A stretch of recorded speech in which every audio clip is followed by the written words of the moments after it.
We remain steadfast in our commitment in delivering local news that matters. Stories that inspire. Enriching the lives of Filipinos in the Philippines and across the globe. This is your GMA Regional TV.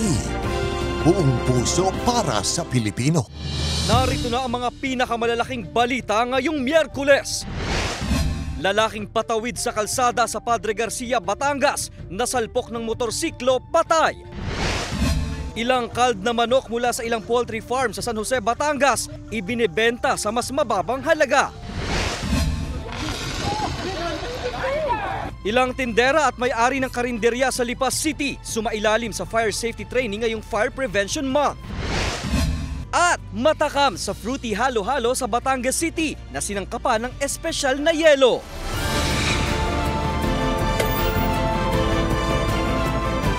Ito ang GMA Regional TV, Balitang Southern Tagalog. Magandang hapon mga kapuso, narito na ang Balitang Southern Tagalog. Hatid namin ang mga pinakamalaki at pinakahuling balita sa Timog Katagalugan. Live mula rito sa GMA Batangas Station, ako po si Ace Medrano.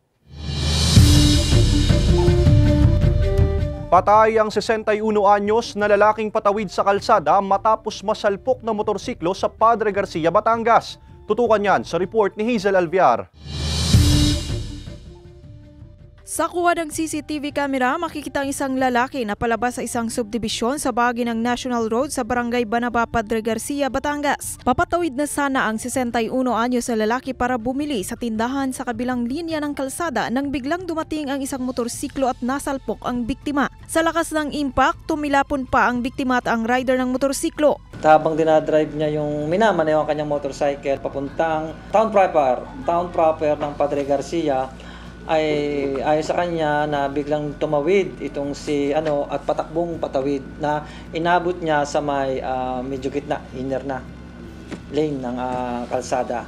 Papunta siyang town proper ng Padre Garcia. Naisugod pa sa ospital ang biktima ngunit idineklarang dead on arrival, habang ang 31 anyos na mekaniko at driver ng motorsiklo nagpapagaling pa sa ospital dahil sa mga tinamong sugat ayon sa pulisya. Naiuwi na ang mga labi ng biktima sa kanilang bahay sa Mauban, Quezon. Ayon sa pulisya, nagkausap na ang mga kaanak ng biktima at ang driver ng motorsiklo. Sinusubukan pa ng GMA Regional TV Balitang Southern Tagalog na makuhanan ng pahayag ang kaanak ng biktima at ang nakabanggang driver ng motorsiklo. Doon po sa mga motorista, mag-ingat po tayo lalo na paggabi kasi hindi po lahat ng kalsada ay may ilaw at maliwanag. Sumunod po tayo sa batas trapiko, kung ano lang pong required na speed, yun lang po ang ating sundin. Sa mga tao naman po ay doon tayo tatawid sa tamang tawiran para maiwasan po natin ang disgrasya. Kasama si Kel Ravaca, Hazel Alviar, Balitang Southern Tagalog.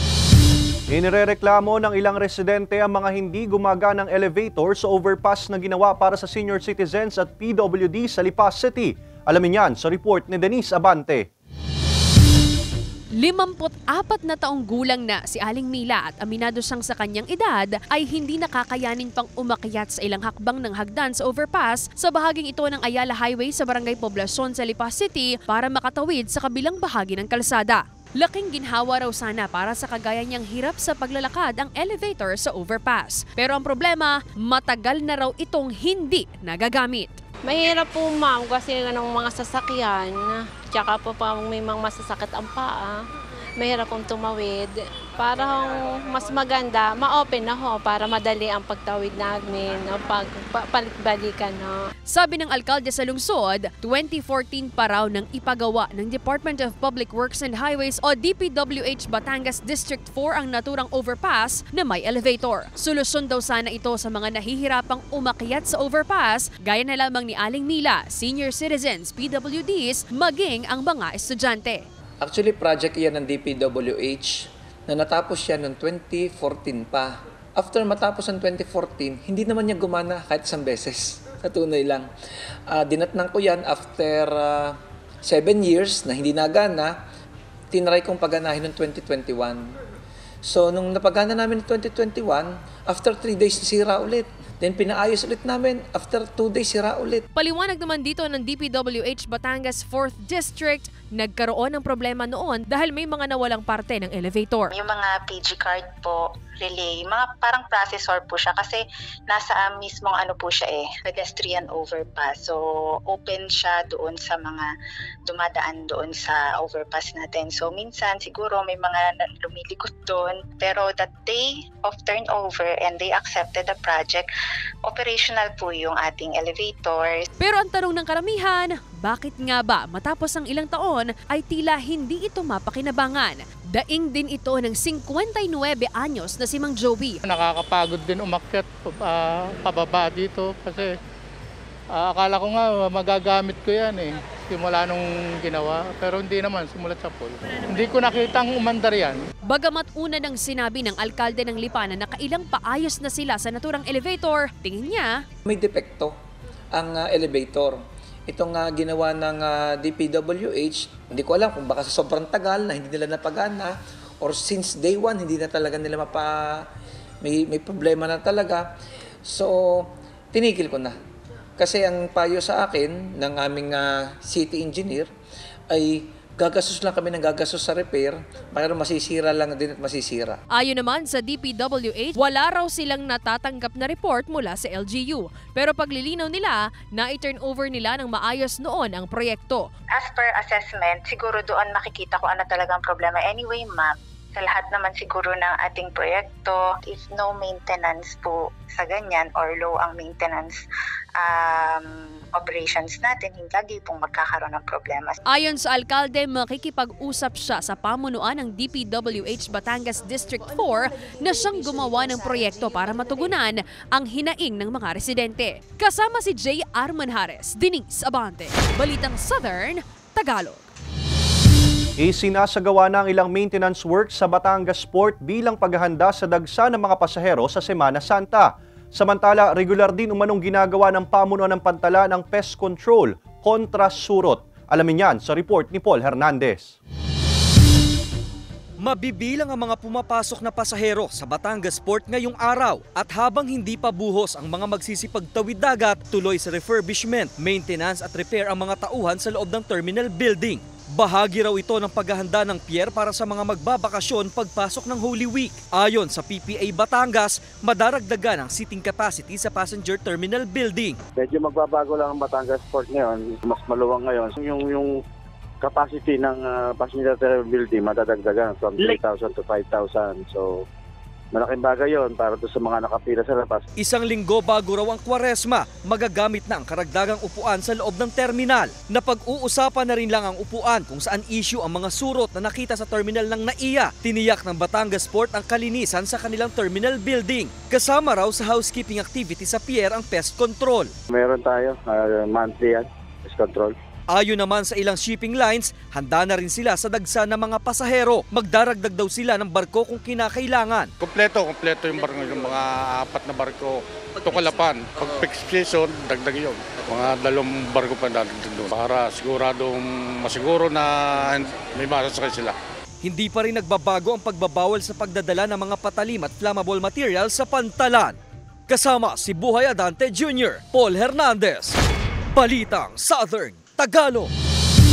Namatay kaninang umaga ang sugatang Scaps owl na natagpuan sa isang bahay sa Lipa City kahapon. Ang natagpuang kwago posibleng naghahanap ng pagkain kaya napadpad sa lugar ayon sa DNR Senro. Ang detalye sa report ni Denise Abante.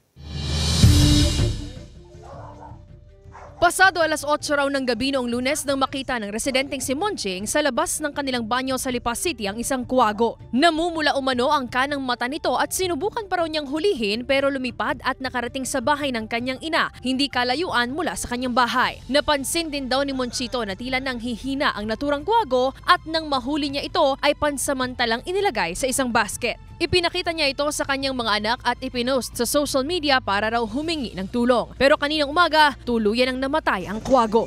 Sige, yung itawag ko yan bukas ipakuha natin at kawaawa nga kako. Dahil kung yung mabubuhay kako, dadami yan. Marami yung magiging kung sa kawan lahi niyan yan. At saka kako yung pinupuntahan pa ng iba sa bundok para mahuli lang. Ay biro pinuntahan tayo dito kaya tayo swerte diyan kako. Ayon sa DNR Senro, isang scops owl ang naturang kwago na nakita sa bahay ni Mang Monchito. Posible raw na naghahanap ito ng makakain kaya napadpad sa lugar. Nakita po namin na badly injured yung left eye niya. Nag-decide po ako na picturean siya and then i-post po sa Lipa City page para po mag-reach out sa mga official and everyone who can help po. And then, after naman po ng post, mga 10 p.m., madami naman po nag-comment and kinabukasan po, may mga nag-reach out po na iba't ibang tao po na magpapadala daw po sila ng tao and kinokontak po nila yung DNR. Pupunta daw po sila ngayon, Wednesday morning po, para ikuhanin yung owl. And then, yun po, sadly, kaninang mga 7 a.m., yun po, namatay na po yung owl po. Sa ipinadalang mensahe ng Senro, wala raw sa opisina kahapon ang kanilang kawani na dapat sana'y kukuha sa kwago kaya hindi agad na rescue. Nang hinayang at nalungkot naman si Monchito sa sinapit ng kwago. Hindi man sa paggawa sa akin lang, dapat naman sana dahil ito ngay bihira, yung pagtawag ng aking anak sa, yung akin lang, para sa aking opinion lang, ay dapat pinuntahan agad para nabigyan nila ng persit. Dahil sila naman ang may mga alam, kaya itinawag namin doon, nanghihinayang kami kung mamamatay. Ito na nga, patay na. Ito sayang, hindi nadadami yan. Kung nabigyan ng persit dyan, maaaring mabuhay. Ngayong araw inilibing na ang kwago base na rin umano sa abiso ng Senro. Kasama si J. Arman Hares, Denise Abante, Balitang Southern Tagalog. Mga kapuso, bukas Huwebes, March 7, mawawalan ng supply ng kuryente ang malaking bahagi ng lungsod ng Lipa, Batangas. Magsisimula ito alas 7 ng umaga hanggang alas 6 ng hapon. Bunsod ng loading ng transformer at installation ng feeder metering, kalinsabayang preventive maintenance at breaker installation. Samantala sa bayan ng Lian, Batangas, mawawalan din ng supply ng kuryente sa ilang barangay bukas, simula alas 10 ng umaga hanggang alas 5 ng hapon. Bunsod ng paglilipat ng mga poste. Susunod, ilang culled na manok mula sa ilang poultry farm sa San Jose, Batangas ibinebenta sa mas mababang halaga. At matakam sa fruity halo-halo sa Batangas City na sinangkapan ng espesyal na yelo. Tutukan lahat ng yan sa pagbabalik ng Balitang Southern Tagalog.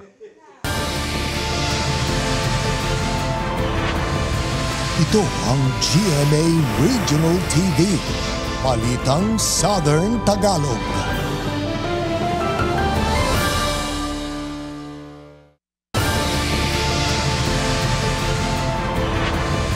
Ito ang GMA Regional TV, Balitang Southern Tagalog. Sugatan ng 87 anyos na babae ng pagsasaksaki ng kinakasama ng pamangkin nito sa Alitagtag, Batangas. Samantala, sugatan rin ng 60 anyos na lalaki sa Cuenca, Batangas matapos saksaki ng isa pang lalaki dahil umano sa alitan. Tutukan yan sa report ni Denise Abante.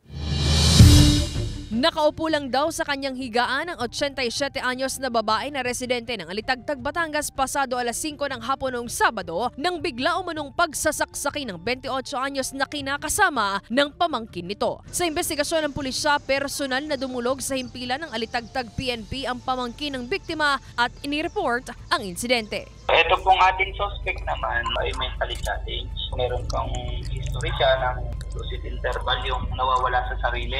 Noong moment na yan, nagpapahinga yung victim natin sa kwarto niya, then bigla na lang po siyang pinasok ng suspect natin sa pinagsasaktan. Wala rin daw naging alitan ng suspect at biktima ayon sa pulisya. Ganda ko inquiry natin doon sa suspect. Ang sabi niya parang may bumubulong sa kanya.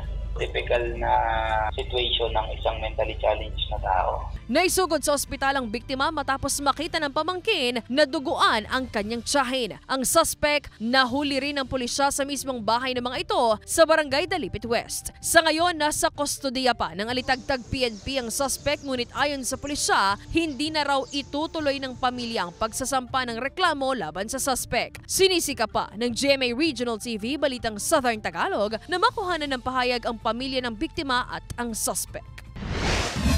Sa bayan naman ng Cuenca, Batangas, sugatan din ang 60 anyos na lalaki matapos saksakin ng 69 anyos na lalaking nakaalitan umano nito sa kalsada. Ayon sa pulisya, naingayan umano ang biktima sa suspect at nang sawayin niya ito, umalis ang suspect sa lugar at pagbalik nito, dito na niya pinagsasaksak ang biktima. Ang pinag-awayan lang talaga nila, nagreklamo itong suspect na medyo malaki maningil daw yung ibang driver ng tricycle. And then si victim natin ay naingayan nga po. So he confronted the suspect, telling him na medyo maingay na siya. Hindi sila nagkasundo, nag-away. Agad din naman nahuli ang suspect at na-recover mula sa kanya ang isang balisong na ginamit umanong panaksak sa biktima. Nahaharap sa kasong frustrated homicide ang suspect na nasa kustodiya na ng Cuenca Police Station habang patuloy pang nagpapagaling ang biktima ayon sa pulisya. Sinisika pa ng GMA Regional TV Balitang Southern Tagalog na makuhanan ng pahayag ang biktima at ang suspect. Kasama si J. R. Manjares, Denise Abante, Balitang Southern Tagalog. Ibinebenta sa mas mababang halaga ang ilang culled na manok mula sa ilang poultry farm sa San Jose, Batangas. Para sa detalye, makakasama natin live si Denise Abante. Denise?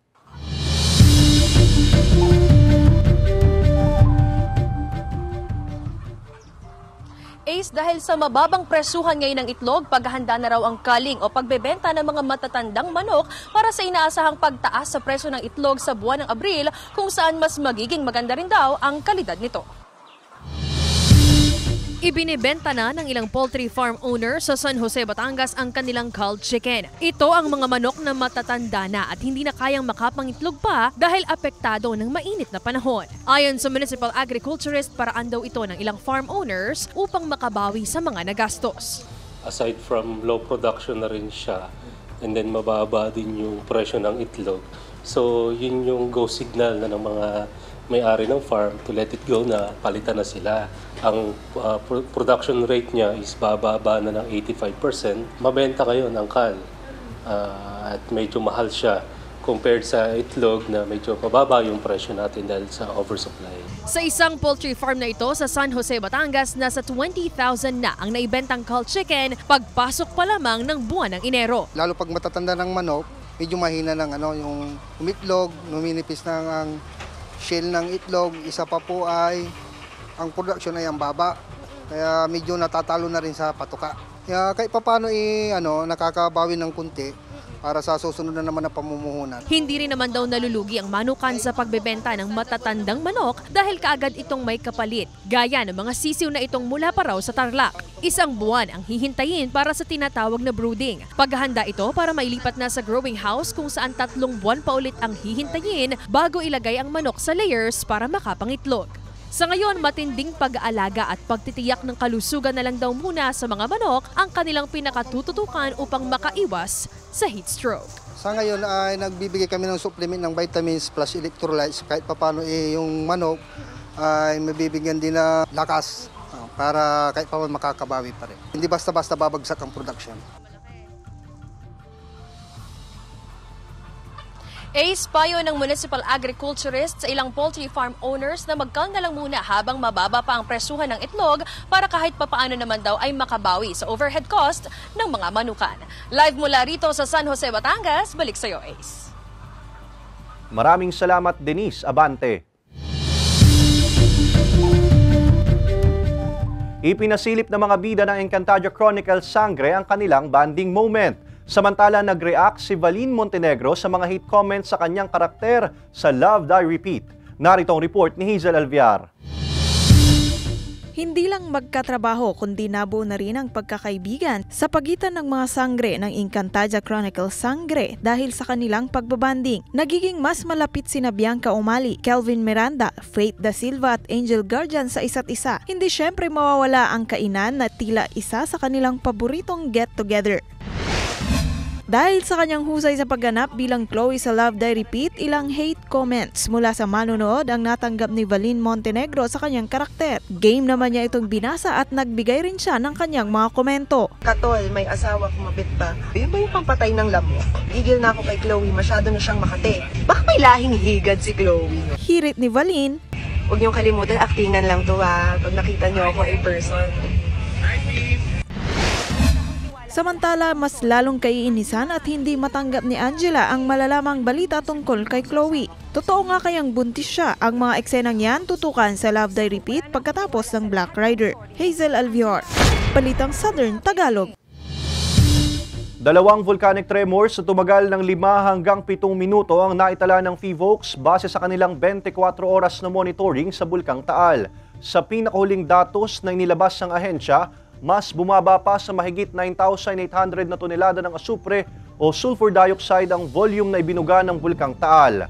Matatandaang muling tumaas ang bilang na ito noong nakarang linggo na umabot sa 14,557 na tonelada, pumapangalawa sa pinakamataas na naitalang sulfur dioxide emission noong Enero. Wala namang namataang volcanic smog o VAG sa palibot ng bulkan. Samantala, inaabisuhan pa rin ang publiko na manatiling alerto dahil nasa alert level 1 pa rin ang Bulkang Taal. Mahigpit na ipinagbabawal ang pagpasok sa Taal Volcano Island, lalo na sa main crater nito at sa daang Castilla Fissures, maging ang paglipad ng anumang aircraft sa tuktok ng bulkan.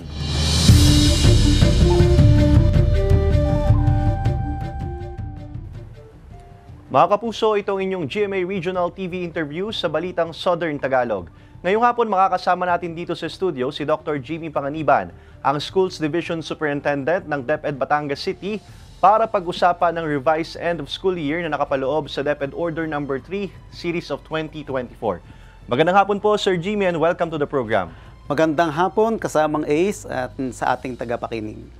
Sir, ano po ba ang pangunahing dahilan nitong pag-implement ng revised school year under DepEd Order No. 3? At paano po ba ito makakaapekto sa overall schedule ng ating school calendar?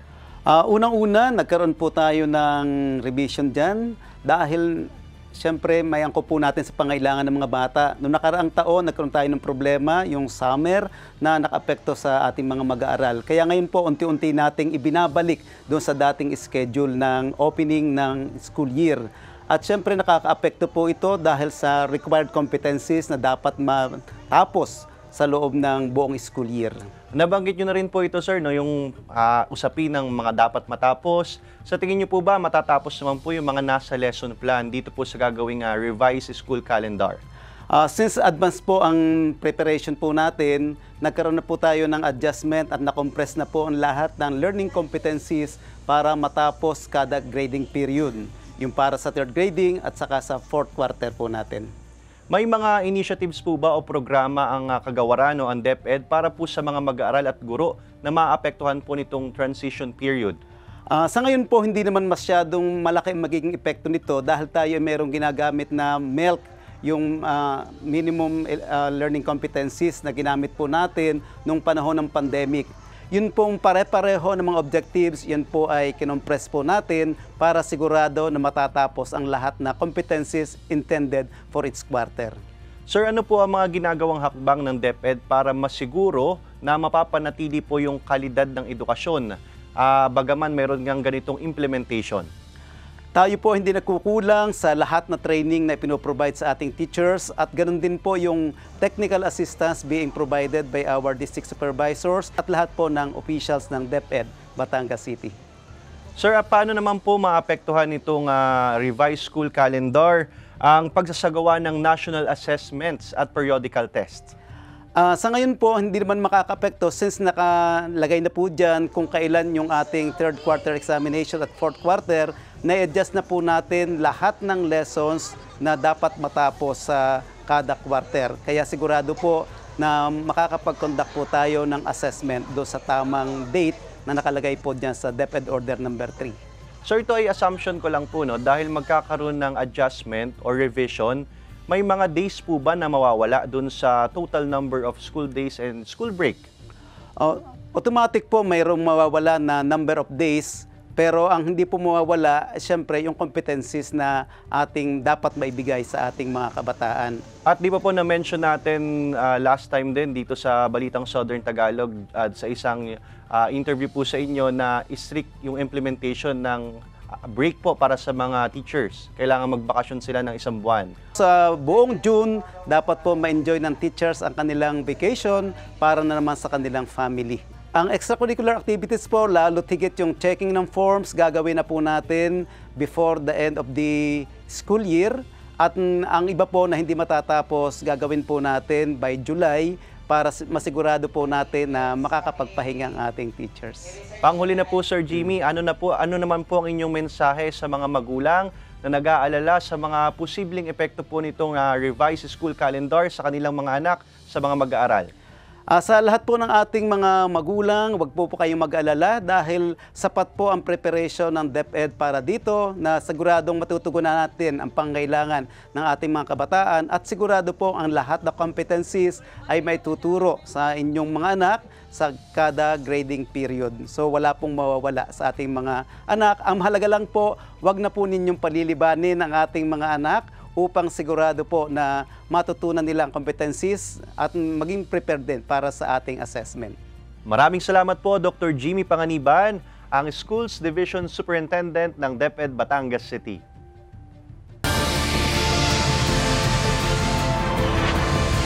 Ito ang GMA Regional TV, Balitang Southern Tagalog.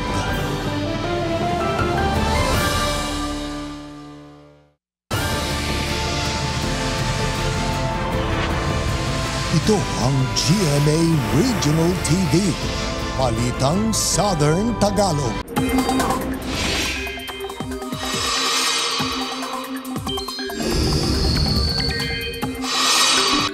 Mga kapuso, di pa man opisyal na pumapasok ang tag-init season, magpapatuloy ang mainit na panahon sa malaking bahagi ng bansa. Easterlies pa rin ang dominant weather system na umiiral. Pero gaano man kaalinsangan ng panahon, posible pa rin ang ulan lalo na sa hapon o gabi dahil sa localized thunderstorms. Base sa datos ng Metro Weather, mababa naman ang tsansa ng ulan sa Mimaropa at Calabarzon pero mag-monitor pa rin sa advisories ng Pag-asa.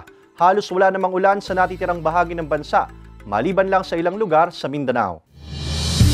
Sumailalim sa fire safety training ngayong Fire Prevention Month ang ilang tindera at may-ari ng karinderya sa Lipa City. Narito ang report ni Denise Abante. Mahigit 50 mga tindera at may-ari ng karinderya na nakapwesto sa Lipa City Public Market ang isinailalim sa basic fire training ng Bureau of Fire Protection. Bahagi pa rin ito ng Fire Prevention Month ng BFP. Kabilang kasi sa mga tinukoy ng Lipa City BFP na fire prone ang bahagi ng Barangay Balintawa kung saan nakapwesto ang pamilihan. Yung training ay para ma-aware ang mga tao dun sa ating iwas sunog. Yung ating mga naging participant ay yung ating mga gumagamit ng gasol. Since Fire Prevention Month ay yun nga, ma-inform ang mga tao at mabigyan ng awareness regarding doon sa fire safety. Bukod sa pagpapaalala, tinuruan din ang mga tindera ng tamang paggamit ng fire extinguisher sakaling makaranas ng sunog. Ayon sa pamunuan ng palengke, plano nilang gawin ang pagsasanay kada linggo. Makatutulong daw ito upang matiyak ang kahandaan ng mga tindera sa pag-apula ng apoy. Sila yung gumagamit ng mga gasol at usually naman din pag nagiging cause ng ating fire ay yung paggamit ng gasol, yung mga leak, yan. So, napapaliwanag sila paano yung paggamit din ng mga fire extinguisher, yung mga tinuturo sa kanila. Nakapamahagi na rin daw ng fire extinguisher ang pamunuan ng palengke sa mga tindera. Kasama si J. Armanhares, Denise Abante. Balitang Southern Tagalog. Good news mga kapuso! Sa mga naghahanap ng trabaho, naghahanap ang Kapuso Network ng mga sumusunod. Assistant Publicity Manager for Entertainment, Corporate Strategic Planning Manager, Research Manager, Research Analyst, Auditor, Junior Accountant, Production Coordinator, Publicity Writer, Wardrobe and Costumes Clerk, at iba pang makikita sa inyong TV screen. Para sa kompletong detalye at sa mga nais mag-apply, bisitahin ang careers.gmanetwork.com.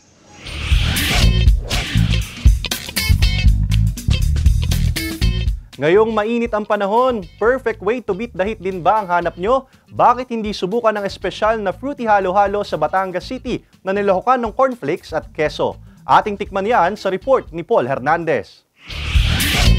Ano nga ba naman ang halo-halo kung walang mga sahog? At kung sawa na rin sa nakasanayang ingredients, pwedeng subukan ng ibang prutas. Gaya ng ginagawa ng pamilya Lumanglas Escandor ng Barangay Sampaga East sa Batangas City. Para sa kanilang fruity halo-halo, sangkap nila ang melon, pakwan, mangga, saging, ubas, mansanas at nata. May hilig kaming kumain. So, naisipan namin one time magkakasama kami nang gumawa ng halo-halo na kakaiba, tapos itry na na pang-amin. Tapos may mga group of friends na na-invite pagka may mga occasion, may nagsabi na, try nyo i-offer pa sa iba, ganyan. Sa isang large cup, pagsamasamahin lang ang mga prutas. Sikreto raw nito ang homemade nilang flavored ice na 24 oras na pinatigas. Saka lagyan ng ice cream, leche flan, keso, at teka, cornflakes sa halo-halo. Di ba, may mga kung ano-ano lang ang halo. Gulaman, yung sago. Ito, puro prutas talagang halo niya. At maganda pa sa kalusugan natin. Fresh daw palaging binibili ang mga prutas na sahog sa halo-halo. Perfect nga raw ito sa mga health conscious na naghahanap ng merienda panlaban sa mainit na panahon. Yung halo-halo namin, hindi siya ganoon katamis na na saktong-sakto lang talaga. Yung sweet niya galing doon. Sa halagang 120 pesos, solved na ang halo-halo cravings mo na good for sharing din naman. Suwak rin daw nitong kamatch ang kanilang siopaw. Kasama si Buhay Adante Jr., Paul Hernandez. Balitang Southern Tagalog. Sarap na. Samantala, mapapanood nyo po ang episode na ito at iba pa ang pinakahuling lokal na balita sa official website ng GMA Regional TV, www.gmaregionaltv.com. Pwede rin kayo bumisita sa aming official YouTube channel, GMA Regional TV, at i-click ang subscribe button para sa pinakamainit na balita mula sa rehiyon. Dahil sa GMA Regional TV, local news matters. At iyan ang mga pinakamalaki at pinakahuling balita sa Timog Katagalugan. Maraming salamat sa pagsama sa amin, pati na mga kapuso sa ibang bansa na tumutok sa mga balita sa rehiyon. Kami, ang GMA Regional TV Balitang Southern Tagalog, buong puwersa para sa mas malaking misyon at mas malawak na paglilingkod sa bayan.